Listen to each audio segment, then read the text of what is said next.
धीरे बोलो, कोई सुन न ले। यह बात हम सबके कानों में पड़ी होगी और हमारे मुंह से भी निकली होगी, लेकिन सोचने की बात है यह वाक्य कब कब हमारे मुंह से निकलती है और कब कब हमारे कानों में पड़ता है, क्योंकि ऐसे कम ही गुप्त राज होते हैं जो हम दूसरों के कानों में नहीं पड़ने देना चाहते। अक्सर परिवार में अशांति का कारण हम स्वयं ही होते हैं। हम इस बात को देख पाए या ना देख पाए, पर ये असल सत्य है, क्योंकि जाने अनजाने में मूर्खतावश खुद ही अपनी वो बातें दूसरों को बताते हैं जो हमें कभी नहीं बतानी चाहिए, और वही बातें जो जाने अनजाने में हमने किसी दूसरे के सामने बता दी थी, वही हमारे दुखों का कारण बन जाता है, वही हमारे झगड़ा का कारण बन जाता है। और फिर बाद में हमें पछतावा होता है कि मुझे यह बात किसी को नहीं बतानी चाहिए थी, मेरी ही गलती हुई कि मैंने जाने अनजाने यह बात सभी को बता दी। इसीलिए आज की जो बोध कहानी मैं आपको सुनाने वाली हूँ, उसे सुनने के बाद आपको 7 ऐसी बातें पता चलेगी जो आपको कभी किसी को नहीं बतानी है। ये जो 7 बातें हैं जो किसी को नहीं बतानी है, क्यों नहीं बतानी है, इसके पीछे का तर्क भी बताऊंगी। और इन 7 बातों के अलावा अगर आपको लगता है कि कोई बात ऐसी है जो मुझसे छूट गई है या मैं नहीं बता पाई, तो कमेंट बॉक्स में ज़रूर बताना। इससे पहले कि आप इस बोध कहानी के भावनाओं में खो जाए, इस चैनल को सब्सक्राइब जरूर कर ले। तो चलिए कहानी को शुरू करते हैं।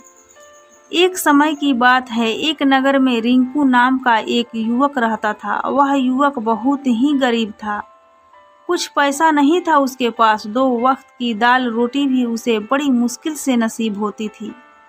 किसी काम की तलाश में दिन रात खोज करने पर भी उसे कोई काम नहीं मिल रहा था। फिर एक दिन उसने अपनी पत्नी के सामने अपनी सारी समस्याएं बता दी। उसने अपनी पत्नी को कहा कि मैं जिस जगह भी काम मांगने के लिए जाता हूँ, तो हर कोई मुझे ये कहकर मना कर देता है कि हमारे यहाँ काम का कोई ज़रूरत नहीं है। मैं काम तलाश कर कर के थक चुका हूँ। मुझे समझ नहीं आता कि मैं तुम लोगों का पेट कैसे भरूंगा, अपने बच्चों को कैसे पालूंगा, और ये चिंता मुझे दिन रात खाए जा रही है। ये सुनकर उसके पत्नी ने कुछ सोचकर कहा कि तुम एक आदमी के पास एक बार ही काम मांगने के लिए जाते हो, और जब वह काम नहीं देता तो तुम दोबारा उसके पास जाते तक नहीं हो। अगर तुम्हें उनसे काम लेना है तो तुम्हें हमदर्दी जतानी होगी, तुम्हें उनसे हमदर्दी हासिल करनी होगी, अपनी गरीबी दिखानी होगी, ताकि वह लोग तुम्हारी मजबूरी समझकर तुम्हें काम पर रख ले। इसीलिए शर्म मत करो, उन्हें अपनी मजबूरी बताओ, अपनी गरीबी बताओ, और इसी उपाय से तुम काम कर सकते हो। यह बात रिंकू के दिमाग में पूरी तरह बैठ गई और वह अगले दिन काम मांगने के लिए वह उसी सेठ के पास जा पहुंचा जहां पर वह पिछले दिन काम मांगने के लिए गया था। लेकिन इस बार उसने हाथ जोड़कर उस सेठ से प्रार्थना की, उससे विनती की कि वो बहुत गरीब है और उसे काम की बहुत ज़रूरत है। वो जो कुछ भी उसे देंगे उसमें संतुष्ट हो जाएगा, पर कृपा करके मुझे अपने यहाँ काम पर रख ले। उसकी ये हालत देखकर उस सेठ ने उसे अपने यहाँ काम पर रख लिया। वो रोज़ वहाँ पर काम करने जाने लगा। वो अंदर ही अंदर खुश तो था कि उसे काम तो मिला, लेकिन उसे वेतन दूसरे लोगों से कम मिलता था। वही काम जो दूसरे लोग कर रहे थे उन्हें ज़्यादा वेतन मिल रहा था और इसे कम वेतन मिल रहा था। जब इस बारे में उसने अपने सेठ से कहा तो सेठ ने कहा, देखो भाई, तुम्हें काम की ज़रूरत थी, मैंने तुम्हें काम दिया, मेरा धन्यवाद करने के बजाय तुम मुझसे शिकायत कर रहे हो, ये कैसी बालमन सेहत है। यह बात सुनकर रिंकू वहीं पर चुप हो गया। बात कहीं ना कहीं सत्य थी। सेठ ने तो उसे उसकी मजबूरी के हिसाब से ही काम दिया था और इसीलिए वो उसे अपने अनुसार ही वेतन देता था। लेकिन धीरे धीरे उसने अपने सगे संबंधियों और अपने दोस्तों को भी बताना शुरू कर दिया कि उसका सेठ कैसा आदमी है और उसे कितना वेतन देता है। समय बीतता रहा और रिंकू पूरी लगन के साथ अपना काम करता रहा, लेकिन अब परिस्थितियां बदलने लगी थी। सेठ अब रिंकू से दूसरे लोगों से ज्यादा काम लेता था और उनसे कम वेतन देता था। यह बात रिंकू के मन में बहुत खलती थी। वह दूसरों से ज्यादा मेहनत कर रहा है और उनसे कम वेतन पा रहा है। इससे उसके आत्मसम्मान को बहुत गहरी चोट पहुंची। अब धीरे धीरे उसका मन अपने काम से हटने लगा। उसका मन काम में लगता ही नहीं था। जाहिर सी बात है कि ऐसा जगह किसका मन लगेगा जहां आदमी को अपने आत्मसम्मान के साथ समझौता करना पड़े। इसीलिए जल्दी ही उसने अपना काम छोड़ दिया और वो घर पर आकर खाली बैठ गया। अब उसके पास घर का खर्चा चलाने के लिए भी पैसे नहीं थे। इसीलिए उसने अपने सगे संबंधियों से और अपने दोस्तों से सहायता मांगना शुरू की। लेकिन उसके दोस्त उसके सामने तो उसे दया का पात्र समझते थे, उसे दिलासा दे देते थे, लेकिन पीछे से उसका मजाक उड़ाते थे। वो कहते कि कितना बेवकूफ़ है, सेठ ने इतना काम लिया और बेचारे को पैसे भी नहीं दिए। अरे हम इसको पैसे दे दे तो ये कल हमारा भी पैसा वापस कर पाएगा। इसकी ऐसी हालत है, काम तो इसके पास कुछ है नहीं, पैसा कहाँ से ला कर देगा। और इसी वजह से रिंकू की हालत दिन पे दिन खराब होती जा रही थी। अब वह दिन रात तनाव में रहने लगा था। वहीं दोस्त सगे संबंधी जो उसे अपने होने का दिखावा करते थे, वह उसे दया का पात्र समझ रहे थे। उन्हें उस पर तरस आ रहा था। सब लोग आकर उसे ज्ञान तो बहुत देते थे, लेकिन कोई सहायता नहीं करता था।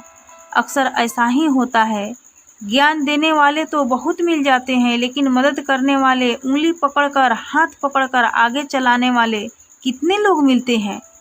एक दिन उसे पता चला कि पड़ोस के गांव में एक बौद्ध भिक्षु आए हुए हैं जो बहुत ही ज्ञानी हैं। रिंकू इतना तनाव में था कि उसे कोई रास्ता नजर ही नहीं आ रहा था। इसीलिए जाने अनजाने वह उस बौद्ध भिक्षु के पास पहुंच जाता है। वहां पहुंचकर वह सीधे उनके पैरों में गिरकर रोने लग जाता है। वह रोते रोते उन्हें अपनी सारी परिस्थितियां बताता है। उसे बताता है कि किस तरह उसके सेठ ने उसका फ़ायदा उठाया और उसके सगे संबंधी उसके साथ कैसा व्यवहार रखते हैं। सारी बातें सुनकर बौद्ध भिक्षु ने उसे चुप कराते हुए कहा कि भंते, ये सारी समस्याएं तुम्हारी बुद्धिहीनता और तुम्हारी मूर्खता के कारण उत्पन्न हुई है। अगर तुम्हारे अंदर विवेक होता तो इनमें से एक भी समस्या तुम्हारे चित्त को दुखी नहीं कर सकती थी। लेकिन तुम्हारे अविवेक के कारण, अपनी मूर्खता के कारण खुद ही अपने रास्ते में कांटा बिछा दिए। आज मैं तुम्हें 7 बातें बता रहा हूँ जो भूल कर भी किसी को मत बताना, और इन बातों का अनुसरण करते हुए तुम बाहर से मिलने वाले दुखों को तो दूर कर ही सकते हो जो बेवजह दुनिया के वजह से तुम्हारे अंदर पनपते हैं। पहली बात जो किसी को नहीं बतानी चाहिए वो है अपनी मजबूरी। अपनी मजबूरी की दिखावा करके दूसरों का दया का पात्र बनकर उनकी सहायता लेने की गलती कभी मत करना। हो सकता है कि आज वह तुम्हारी मजबूरी देखकर तुम्हारी सहायता कर दे, लेकिन कल वो तुम्हारा फ़ायदा उठाने से भी नहीं चूकेंगे, और अगर फ़ायदा भी नहीं उठाएंगे तो दूसरों के सामने तुम्हारा मजाक बनाने में वो आदमी कभी नहीं चूकेगा। इसीलिए कभी भी अपने मजबूरी का दिखावा मत करो। अगर घर में 2 रोटी है, सूखी रोटी है, तो वही खाकर सो जाना, लेकिन दूसरों को इसके बारे में भनक तक नहीं लगनी चाहिए। जरा आप खुद सोचो, मजबूरी बताने का क्या प्रयोजन होता है एक इंसान का। या तो वो दूसरों से सहानुभूति हासिल करना चाहता है या उनसे कोई आर्थिक मदद चाहता है। लेकिन अगर दोनों ही परिस्थितियों में आप देखें तो दूसरा आदमी आपका फ़ायदा उठाने से नहीं चूकेगा, और अगर वो फ़ायदा भी नहीं उठाएगा तो अपनी नज़र में तो वो आपको मूर्ख ही समझेगा, बेवकूफ़ समझेगा, और दूसरों के सामने आपका मजाक तो ज़रूर बनाएगा। इसीलिए अपना मजबूरी के बारे में कभी किसी को मत बताना। दूसरी बात जो किसी को भी नहीं बतानी चाहिए वो है अपनी अतीत की गलतियाँ। और भविष्य की रणनीतियाँ। जरा सोचो कि अगर हम अपने अतीत की गलतियाँ किसी दूसरे को बताते हैं तो उसका क्या प्रभाव होगा। वह गलतियाँ ठीक तो नहीं की जा सकती है, जाहिर सी बात है, तो उन्हें बताने का क्या प्रयोजन रह जाता है। आप अपने अंधेरे पक्ष को खुद दुनिया के सामने बता रहे हो, खुद अपनी गलतियाँ दूसरों को बता रहे हो। इससे उस आदमी की नज़र में आपका एक चरित्र घटित हो जाएगा और वो भविष्य में हमेशा आपको उसी नज़रिया से ही देखेगा। इसीलिए किसी भी आदमी की नज़र में अपना चरित्र घटित मत होने दो और ज़रा सोचो कि आप व्यर्थ में ही अपनी भविष्य की रणनीतियाँ दूसरों के सामने बता रहे हो। जो लोग आपके काम का हिस्सा ही नहीं हैं, उनके सामने अपनी भविष्य की रणनीतियाँ अपनी डेंगे हाँकने की क्या फ़ायदा। वो लोग आपका सहायता तो नहीं करेंगे, लेकिन आपके भविष्य की रणनीतियों में बाधा जरूर बन सकते हैं। आप खुद अपने विवेक का इस्तेमाल कीजिए और सोचिए कि आपके साथ भी ऐसा हुआ है कि आपने अपने भविष्य की रणनीतियाँ किसी को बताई हो और वो कामयाब ही नहीं हुई हो। जरूर हुआ होगा, जरा गौर से सोचिए। तीसरी बात जो किसी को भी नहीं बतानी चाहिए वो है अपनी घर की बातें। जो भी हमारे घर के अंदर आपस में बातचीत होती है, हमारे माँ बाप के साथ, हमारे पति पत्नी के साथ, हमारे बच्चों के साथ, वो बातें परिवार तक ही सीमित रखनी चाहिए। अगर आप इन बातों को दूसरों के सामने ढिंढोरा पीटते हो तो दूसरों को आपके घर में घुसने का मौका मिल जाता है और वो आपके फ़ायदा उठाने से कभी नहीं चूकेंगे। वो आपके परिवार के सदस्यों को दूर ले जाने की कोशिश करेंगे। अक्सर ऐसा होता है, हम समाज में देखते हैं कि हम अपने घर के झगड़ों को कम करने के लिए उन झगड़ों को अपने पड़ोसियों और दूसरे सगे संबंधियों को बता देते हैं, लेकिन इससे फ़ायदा कभी मिलेगा, बल्कि आपके घर के लड़ाई झगड़े और ज़्यादा बढ़ गए होंगे और वो जाहिर सी बात है वो बढ़ेंगे। अपने माँ बाप के बात दूसरों को बताएंगे तो आपके माँ बाप को बुरा लगेगा ही कि हमारे बच्चे हमसे बताए बगैर दूसरों को यह बातें बता रहा है। इसीलिए अपनी घर की बातें और लड़ाई झगड़ा किसी को सामने मत बताना।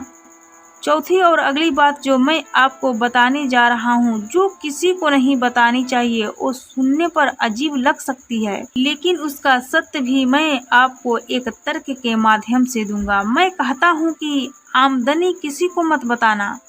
अब अपनी आमदनी के पीछे क्या प्रयोजन हो सकता है, जरा सोचिए कि आप अपनी आमदनी अपने दोस्तों को बता देते हैं तो जब आपके दोस्त के ज़रूरत पड़ेंगे तो वो सिर्फ आपको ही याद करेंगे, क्योंकि उनको पता है कि अगर आपकी आमदनी ज़्यादा अच्छी है तो आप ही उनकी मदद कर सकते हैं और इसीलिए ज़्यादा लोग आपसे मदद मांगेंगे। और जब आप उनकी सहायता नहीं करेंगे तो वो सोचेंगे कि इस आदमी के पास पैसे हैं, मेरी सहायता कर सकता है, लेकिन यह सहायता कर नहीं रहा है और इसीलिए आपकी आमदनी आप दोनों दोस्तों के बीच एक झगड़ा का कारण बन सकती है। कम आमदनी होगी तो लोग मजाक उड़ाएंगे और ज़्यादा होगा तो लोग सहायता मांगेंगे, तो आमदनी बताने का कोई प्रयोजन नहीं है। पांचवी बात जो मैं आपको बताने वाला हूँ उसे अपनी गांठ बांध लेना और किसी को यह बात मत बताना अपनी कमजोरी और अपनी ताकत। अक्सर इंसान को पता नहीं होता है कि उसकी कमजोरी या ताकत क्या है, लेकिन अगर आपको अपनी कमजोरी और अपनी ताकत पता है तो पहली बात तो आप बहुत ही बुद्धिमान आदमी हैं और दूसरी बात कि आपको ये बातें किसी से साझा नहीं करनी है, क्योंकि अगर आपकी कमजोरी दूसरों को पता चल गई तो वह आपकी कमजोरी का फ़ायदा उठाएंगे और अगर आपकी ताकत पता चल गई तो वही ताकत आपकी कमजोरी बन जाएगी, क्योंकि वो ताकत दूसरे आदमी को पता है और वो ताकत की काट भी ढूंढ ही लेगा। अपनी कमजोरी और अपनी ताकत अपनी पत्नी या पति को भी नहीं बतानी चाहिए, क्योंकि इसके बाद आपको घर में उनसे हमेशा दब के रहना पड़ेगा। छठी बात जो किसी को नहीं बतानी चाहिए वो है अपने मित्र और अपने शत्रु। आप अपने मित्रों के बारे में अगर दूसरे लोगों को बताएंगे तो वह आपके मित्रों के साथ अपनी घनिष्ठता बनाकर आपको धोखा दिलवा सकते हैं। आपके गहरे मित्रों को आपसे दूर करने का प्रयास कर सकते हैं। अक्सर आम आदमी ऐसा नहीं करता, लेकिन आपके दुश्मन ऐसा करने की कोशिश कर सकते हैं। और दूसरी तरफ शत्रु का भी किसी को नहीं पता चलना चाहिए, क्योंकि आज जो आपका मित्र है, अगर कल वो आपका दुश्मन हो गया तो वो आपके दुश्मन के साथ मिलकर आपको परास्त कर सकता है, आपको धोखा दे सकता है। इसीलिए अपने सबसे अच्छे दोस्तों को भी अपने दुश्मन के बारे में कभी मत बताना। सातवीं और आखिरी बात कहना चाहता हूँ कि जब तुम दान करते हो तो दान के बारे में भी किसी को मत बताना, नहीं तो दान करना व्यर्थ हो जाता है, बेकार हो जाता है।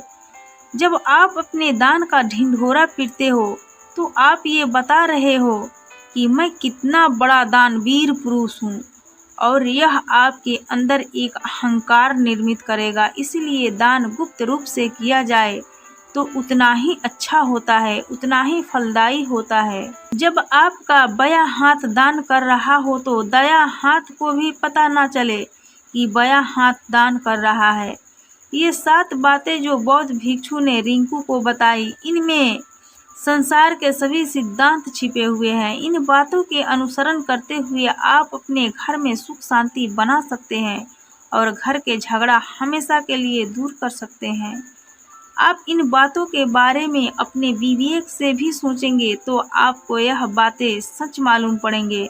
और हमें कहानी सुनाने का मकसद यही है कि आपका विवेक जागृत हो, आप खुद उन बातों के बारे में सोचें जो हम आपको बता रहे हैं। और अगर हम गलत हैं तो आप कमेंट बॉक्स में ज़रूर बताएं जिस पर हम गलत हैं। और इनके अलावा भी अगर आप कुछ जानते हैं तो उन बातों को भी कमेंट बॉक्स में ज़रूर डालें। तो दोस्तों, ये कहानी आपको कैसी लगी कृपया हमें कमेंट बॉक्स में कमेंट करके ज़रूर बताएं और चैनल को ज़रूर सब्सक्राइब कर लें। और ये कहानी आपको अच्छी लगी होगी तो अपने दोस्तों के साथ ज़रूर शेयर करें, ताकि और लोगों को भी ये शिक्षाप्रद कहानी सुनने को मिल सके। तो दोस्तों, हम विदा लेते हैं इस कहानी के अंत के साथ। फिर मिलेंगे नई कहानी वीडियो के साथ। तब तक के लिए आप अपना ध्यान रखिए, अपना ख्याल रखिए, खुश रहिए और खुशियाँ बांटते रहिए, क्योंकि खुशियाँ बांटने से ही बढ़ता है। जय हिंद, जय भारत।